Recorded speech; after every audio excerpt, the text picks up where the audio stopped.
जय हनुमान ज्ञान गुण सागर, जय कपीस तिहु लोक उजागर। काका श्री, ये सागर हमारे सामने कैसी अबूझ पहेली बनकर प्रस्तुत हुआ है। अब आप ही सुझाव दीजिए कि अब हम क्या करें। मैं भी दुविधा में हूँ पुत्र कि हमें इस सागर को पार करने की चेष्टा करनी चाहिए या नहीं। यदि कहीं से कोई स्पष्ट संकेत प्राप्त हो जाता कि माता सीता सागर के उस पार ही हैं, तो निर्णय लेना सरल हो जाता।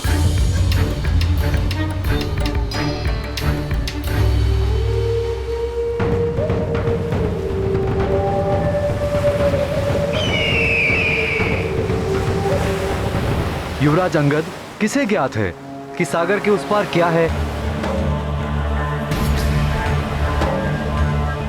मेरे अनुसार अब हमारे पास यहां से लौटने के सिवाय और कोई विकल्प नहीं है, क्योंकि महाराज सुग्रीव के द्वारा हमें दी गई समय अवधि भी शीघ्र ही समाप्त होने वाली है। मित्र गंधमादन, समय भले ही बीत जाए और उसके फल स्वरूप महाराज सुग्रीव हमें मृत्यु दंड ही क्यों न दे दे, परंतु हमें अपने कर्तव्य पथ से विमुख नहीं होना चाहिए। निराश होकर लौटने के स्थान पर हमें माता सीता को ढूंढने का हर संभव प्रयास करना चाहिए, अन्यथा प्रभु श्री राम उनके वियोग की दुखाग्नि में जलते रहेंगे। यदि हम अपने प्राण देकर भी माता सीता का कोई समाचार प्रभु श्री राम तक पहुंचा सकें और उनकी पीड़ा हरने में सहायक बन सकें, तो हमारा जीवन सफल हो जाएगा।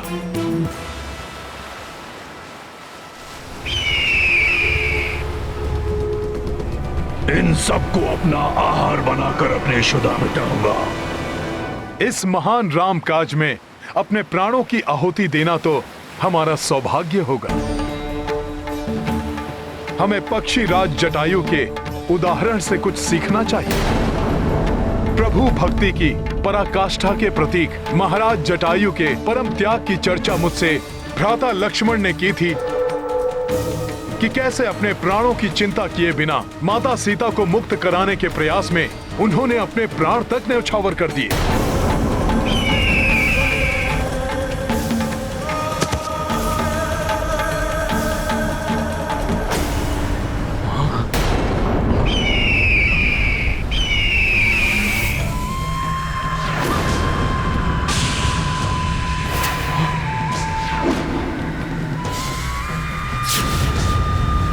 अब ये कौन सी नई आपदा आ गई? इतना विशाल काय पक्षी, कहीं ये हम सबको खाने तो नहीं आ रहा?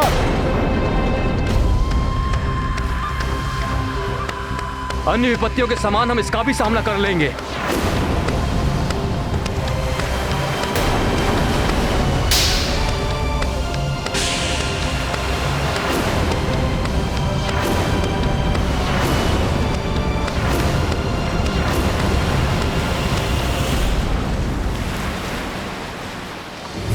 तुम अभी जटायु की बात कर रहे थे, क्या हुआ उसे?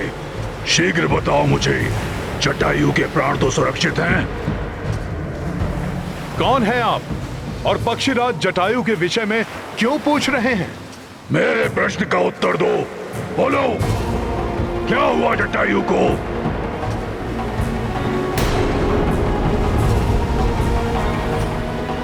धीरज रखिए, मैं विस्तार से आपको सब बताता हूँ। अयोध्या नरेश महाराज दशरथ के ज्येष्ठ पुत्र श्री राम की पत्नी का हरण कर दुष्ट रावण उन्हें अपने पुष्पक विमान से किसी गुप्त स्थान पर ले जा रहा था। तभी महापराक्रमी पक्षीराज जटायु की दृष्टि रावण के इस दुष्कृत्य पर पड़ी।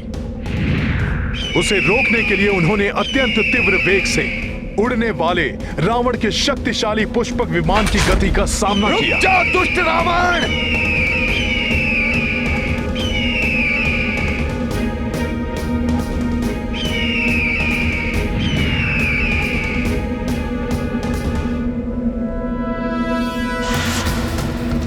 मेरे मार्ग को अवरुद्ध करने का तो साहस तुम्हें बहुत भारी पड़ेगा मूर्ख। मूर्खता मैंने नहीं, अभी तू देवी सीता का हरण करने का दुस्साहस कर तुमने की है रावण।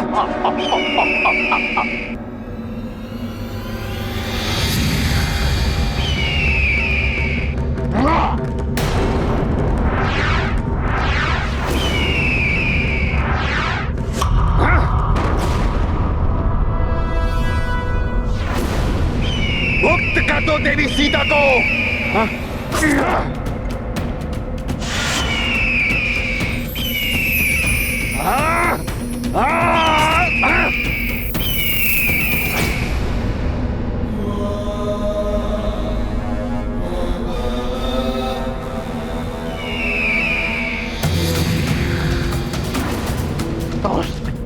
अभी दिखाता हूं तुम्हें।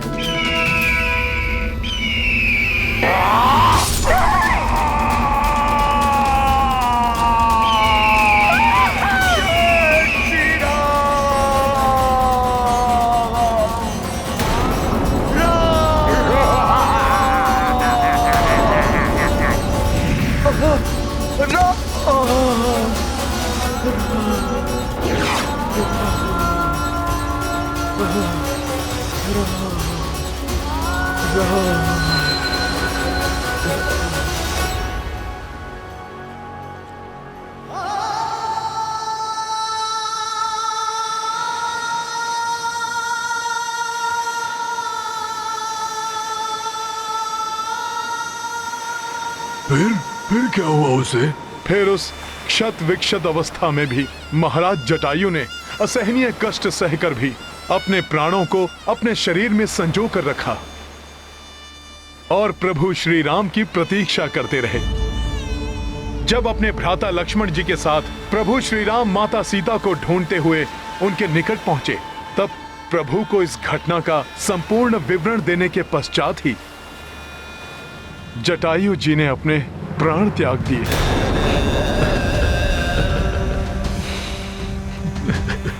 भ्राता जटायु संपाति आपकी रक्षा भी न कर सका।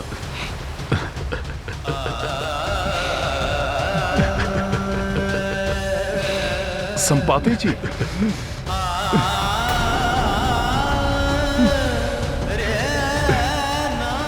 अपने आप को संभालिए संपाति जी। सदाचार और विनय का प्रतीक था मेरा अनुज जटायु। उसके विपरीत मैं दंभी और मूढ़ था। बहुत समय पूर्व अहंकारवश अपने उड़ने की शक्ति का प्रदर्शन करने के लिए मैंने उड़ान भरकर सूर्य देव तक पहुंचने की चेष्टा की थी, परंतु सूर्य देव की प्रखर ऊष्मा को मैं कहां सहन कर पाता। उनके समीप जाते ही मेरे पंख झुलस गए और पंख जल जाने के कारण उड़ने में असमर्थ हो मैं यहाँ आकर गिर पड़ा। उस दिन के उपरांत मैं कभी उड़ान नहीं भर पाया। मृत्यु मेरी होनी चाहिए थी, मेरे शूरवीर भ्राता की नहीं। अपने पंख खोकर तो मैं ये निरर्थक जीवन जीने का इच्छुक भी नहीं था, परंतु तभी मेरी भेंट मुनि निशाकर से हुई। उन्होंने मुझसे कहा कि प्रभु श्री राम की कथा सुनने और उनके कार्य में सहायक बनने से मेरा उद्धार होगा। तभी से मैं इसी प्रतीक्षा में यहाँ स्थित हूँ, और वैसे भी पंख रहित असहाय अवस्था में मैं जाता भी कहाँ। संपाति जी, मेरा सुझाव है कि आप सर्वप्रथम अपने दिवंगत भ्राता को तर्पण देकर उनकी आत्मा को शांति प्रदान करें। उसके पश्चात ही हमारा आपसे सहायता मांगना उचित होगा।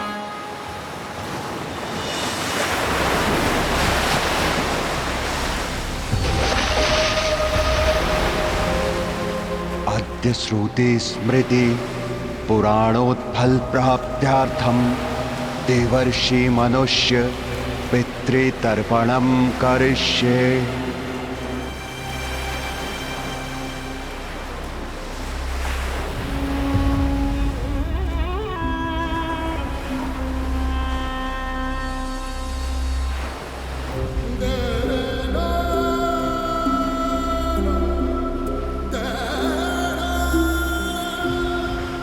प्रभु तुम्हारी आत्मा को शांति दे जटायु।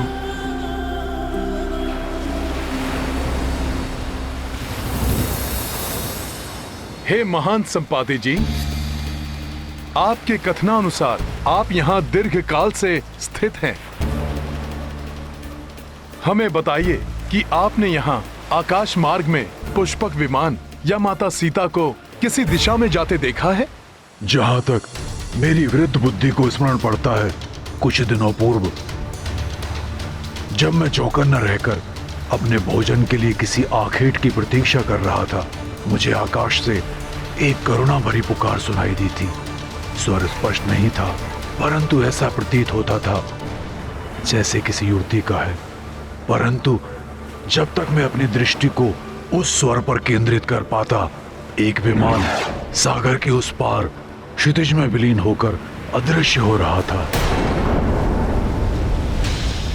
प्रतीत होता है संपाति जी द्वारा देखे गए उस विमान से आने वाला स्वर माता सीता का ही था।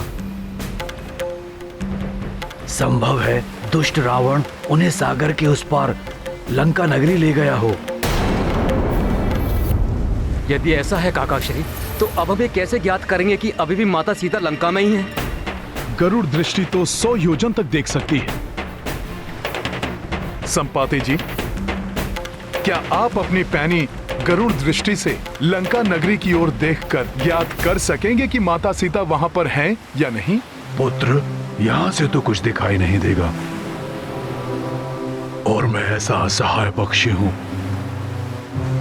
जिसके पास पंख ही नहीं है। आकाश में उड़कर देखने में अक्षम हूं मैं।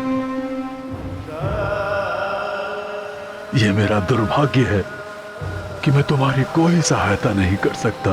निराश मत होइए संपाति जी, प्रभु का नाम लेने से तो समस्त विषाद दूर हो जाते हैं। एक बार पूर्ण श्रद्धा और विश्वास से प्रभु का नाम लीजिए संपाति जी। मुझे विश्वास है कि उससे कोई उपाय अवश्य निकलेगा। मैं अवश्य प्रयास करूंगा हनुमान। जय श्री राम। जय श्री राम। जय श्री राम। जय श्री राम। जय श्री राम। राम।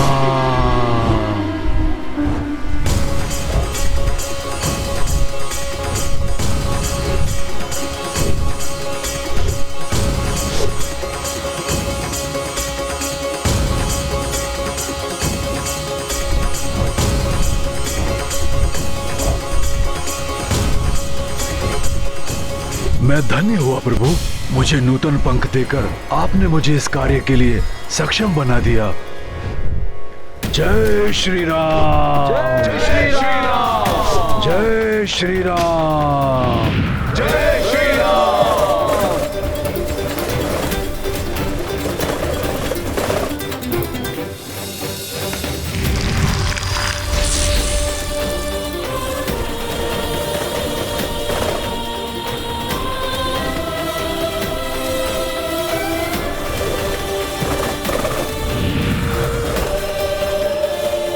संपाति जी, क्या दिखाई दिया आपको? क्या आपको माता सीता के दर्शन हुए? हाँ पुत्र, लंका जैसी भोग और विलास की नगरी में साधारण वेशभूषा में एक वृक्ष के नीचे उदास और चिंतित बैठी एक महिला दिखी, परंतु वो माता सीता ही है, ये निश्चित रूप से नहीं कहा जा सकता पुत्र। हो न हो वो माता सीता ही होंगी, अर्थात देवी स्वयं प्रभा ने हमें उचित स्थान पर भेजा था। प्रतीत होता है कि हम अपने लक्ष्य के निकट हैं। अब हम प्रभु श्री राम का ये महान कार्य पूर्ण करने की आशा कर सकते हैं। हाँ हनुमान जी, परंतु हमें इस बात की पुष्टि करनी होगी कि संपाति जी द्वारा लंका नगरी में देखी गई महिला माता सीता ही है। हाँ पुत्र, और ये भी कि प्रभु श्री राम के साथ हमारे यहाँ लौटने तक वो वहाँ सुरक्षित रहेंगी। परंतु ये हम करेंगे कैसे? हाँ, वहां कौन जाएगा और कैसे?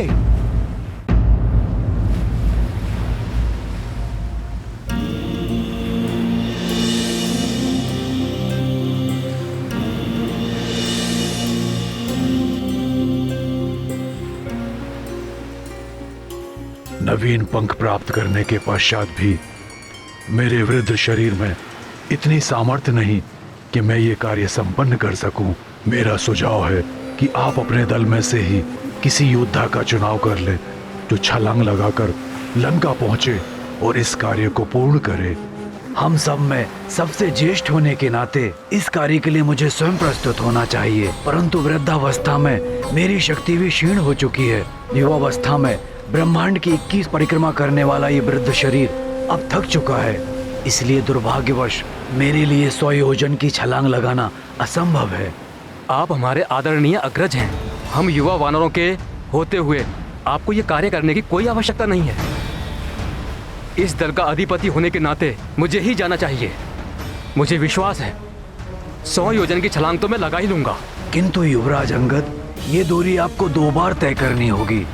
माता सीता की सूचना के साथ आपको वहाँ से वापस लौटना भी तो होगा। आप उचित कह रहे हैं काकाश्री, मैं पहुंच तो जाऊंगा, परंतु मुझे संदेह है कि इस श्रम के पश्चात मुझ में लौटने की शक्ति शेष रहेगी या। वैसे भी युवराज और सेनापति होने के नाते आपका जाना उचित नहीं है। आपको यहीं रहकर हमारे नेतृत्व का दायित्व निभाना है। फिर काकाश्री, हमारे बीच ऐसा कौन है जो यह कार्य सफलतापूर्वक कर सके? मैं तो केवल 60 योजन तक ही छलांग लगा सकता हूँ। मेरी भी सर्वश्रेष्ठ छलांग कुछ 80 योजन तक पार कर सकती है। 100 योजन पार करना तो अत्यंत कठिन होगा। मैं भी 100 योजन की दूरी कूदने में असमर्थ हूँ युवराज।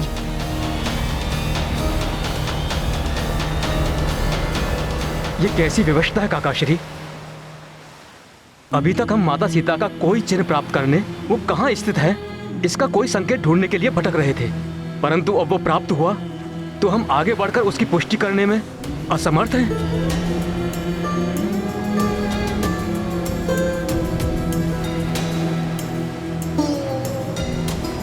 निराशा त्याग दीजिए युवराज अंगद।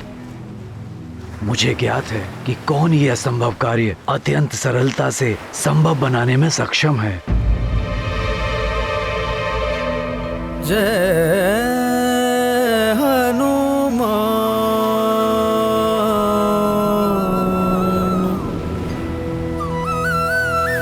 जय श्री राम, महाबली हनुमान।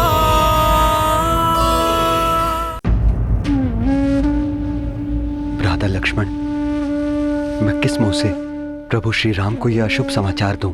जिस कार्य को हमने अति उत्साह के साथ आरंभ किया था उसमें अभी तक निराशा के सिवा कुछ भी प्राप्त नहीं हुआ है।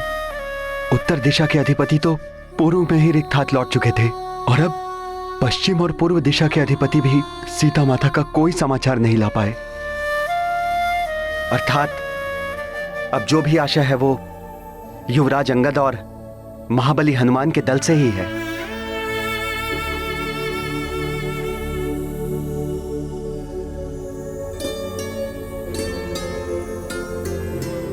हनुमान, अब तुम्हें ही इस रामकाज को पूर्ण करना होगा। हनुमान,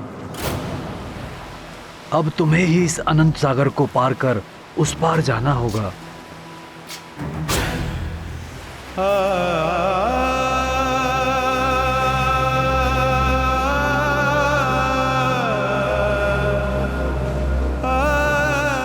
यदि मैं समर्थ होता तो सहर्ष चला जाता, परंतु मामाश्री, मुझ जैसे साधारण वानर के लिए ये कहाँ संभव है? साधारण नहीं, समस्त वानर समाज के भूषण हो तुम हनुमान। तुम सर्वश्रेष्ठ हो वानर। हनुमान, यहाँ हम सभी योद्धाओं में उपस्थित एक तुम ही हो जो इस दुष्कर कार्य को कर सकते हो। स्मरण करो हनुमान, तुम कौन हो? तुम कितने अनुपम बल के स्वामी हो हनुमान, जो जग में संकट मोचन के नाम से विख्यात है, जिसकी बल बुद्धि और शक्ति का कोई सानी नहीं है। तुम हो हनुमान। मैं तुम्हें तुम्हारी असाधारण शक्तियों से पुनः परिचित कराता हूँ हनुमान। सुनो ध्यान से। मैं कुछ समझा नहीं मामाश्री। मैं तुम्हें अभी समझाता हूँ हनुमान।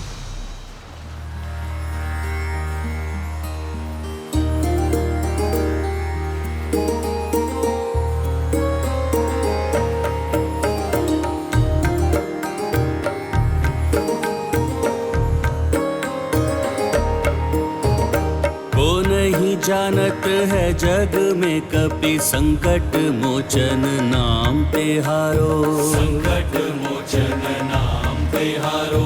को नहीं जानत है जग में कपि संकट मोचन नाम तिहारो। संकट मोचन नाम तिहारो।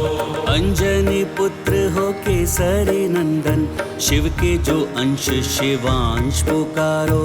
शिव के जो अंश शिवांश पुकारो। बाल समय भानु भक्षी लियो तुम, जान के फल कोई प्यारो प्यारो। जान के फल कोई प्यारो प्यारो। देव की ये बिनती तब छोड़ो, देव की ये बिनती तब छोड़ो, दिन कर जग में की उजियारो। को नहीं जानत है जग में कपि संकट मोचन नाम तिहारो। संकट मोचन नाम तिहारो।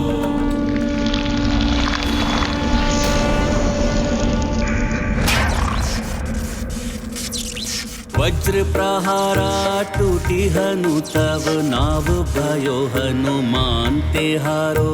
नाव भयो हनुमान तिहारो। आशीष रूपी वरदान अनगिन, देव सभी तुमको दे डारो।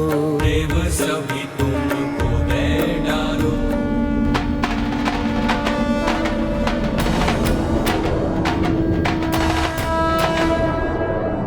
कार्य कितना भी दुष्कर हो, धैर्य रखने पर मार्ग निकल ही आता है।